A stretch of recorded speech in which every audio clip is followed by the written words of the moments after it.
What's Up with Frida? A short story by Marco Bucher.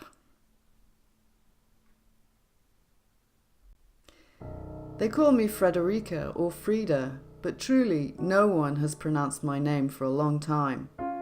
At the age of 25, I am again living in the apartment where I grew up, happy, as an only daughter.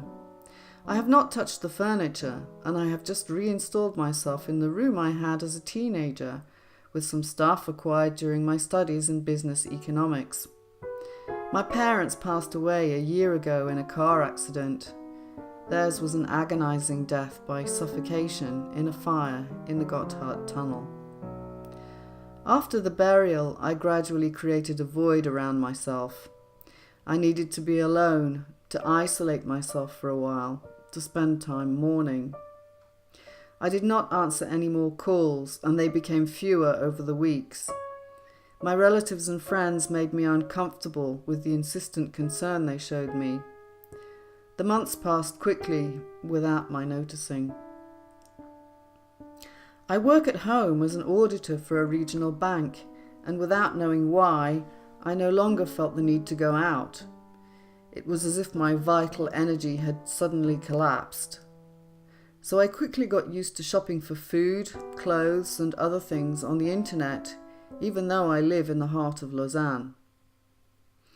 If someone has to come and do repairs or maintenance work, I slide the key under the mat and wait quietly, double locked in my room. But I've not gone so far that I am no longer communicating, since I registered on a dating site for entertainment.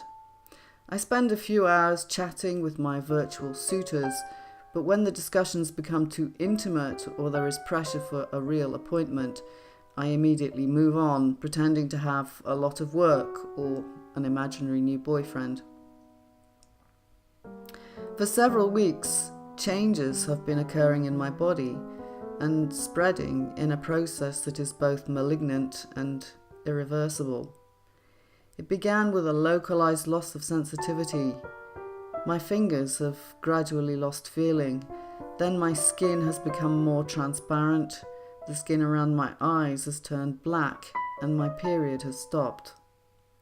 I then noticed that my body hair was growing much more slowly, although frankly that does not displease me. Then things took a new turn of events when I started having fits, and at first it was just for a few minutes, but this quickly turned into hours. Then my hands become unable to hold any object. Only my jaw seems to retain its primary mechanical function.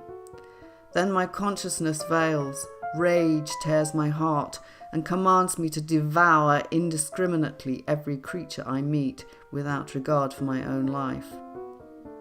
When I feel that this is about to happen, I handcuff my ankle to a radiator to stop me imagining a way out.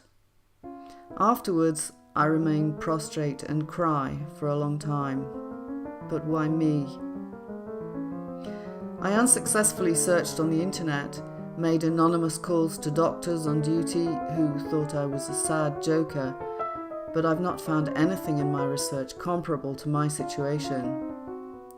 The two bright electric lights suddenly began to hurt my eyes, so I've gradually replaced all the light bulbs with red lights and got into the habit of eating by candlelight.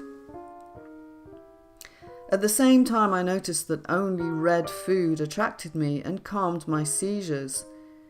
My diet is now limited to raw and bloody meat. I cannot stand anything else. And so I discovered raw tuna, which is delicious with its metallic taste that lingers for hours in my throat.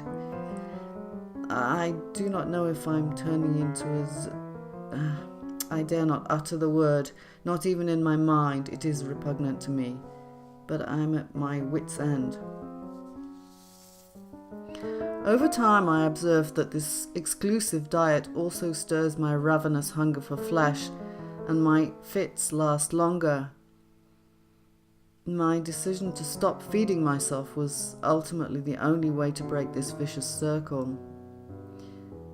After 2 weeks, my seizures gradually disappeared as I grew weaker. Indifference took hold of me like a great calm on a frozen lake. I do not even feel the need to be loved or caressed. Today there is heavy snow. Big spring snowflakes are covering the city with a layer of silky lace. My world tones down. I see a ballet of passers-by from my window. Birds make themselves snug under the eaves, and even the usual street musicians are absent. This winter weather makes me feel more serene than usual, so I decided to push the door of a very special place in my apartment. In a windowless, medium-sized room, my father had installed a cabinet of curiosities. Shelves, protected by glass cases, contain hundreds of objects, with shapes defying the imagination, all from the three realms of nature: mineral, vegetable, and animal.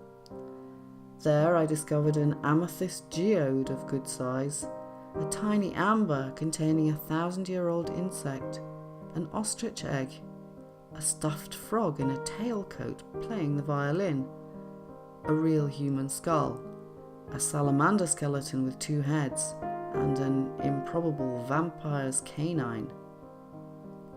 Looking up at the ceiling, I see huge tropical shells alongside a gigantic king crab and a pair of sculpted walrus teeth. A thick oriental carpet and a workstation complete the utilitarian decor. Each piece of lighting, dim and skillfully placed, helps produce an effect that is at the same time soft and comfortable, such as to transport me into an original womb or a confessional of evolution in which nothing can harm me. But the real treasure in my eyes is what's left of a wonderful collection of exotic butterflies arranged in beautiful oak boxes. Each box has a beige and white striped lining and contains a specimen.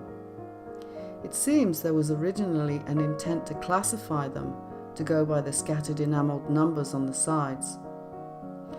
Only the most spectacularly beautiful butterflies seem to have been preserved. I relish these wonders of nature. Using a magnifying glass, I study each butterfly carefully to discover all their captivating nuances of shape and colour. As I contemplate the iridescent blue wings of my favourite Lepidopteran, a blue morpho from Guyana, it is as though I find irrefutable evidence of divine existence, a path to eternity in the ephemeral that is shaped by human hand. I know that I will soon die, alone and lonely, and I accept it. But when my candle dies, I just hope my soul will have enough colours to rise me up beyond the Asia, pin me on a comet, join the hands of the Creator, and unravel me in peace and light.